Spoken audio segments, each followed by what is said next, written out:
vedere che tra le persone colpite da virus ora tutti erano negativi.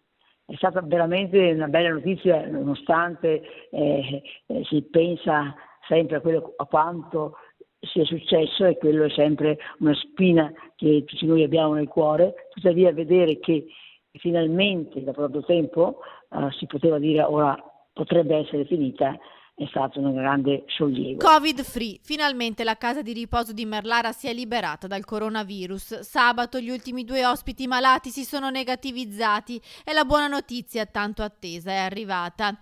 Il focolaio era esploso l'8 marzo, nel giorno in cui iniziava il lockdown e la chiusura di tutte le attività e gli spostamenti. Il virus entrava nel pensionato Pietra e Santa Scarmignan, che ospitava 73 anziani.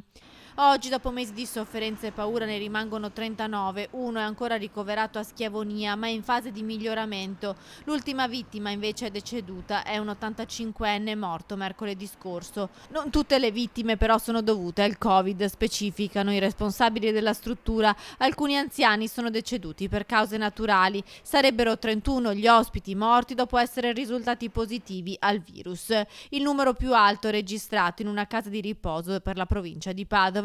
Una quindicina anche gli operatori che si sono ammalati, tanto che ad aprile è intervenuto anche l'esercito, inviando un medico e 5 infermieri militari per dare una mano ai dipendenti rimasti ormai stremati dai turni.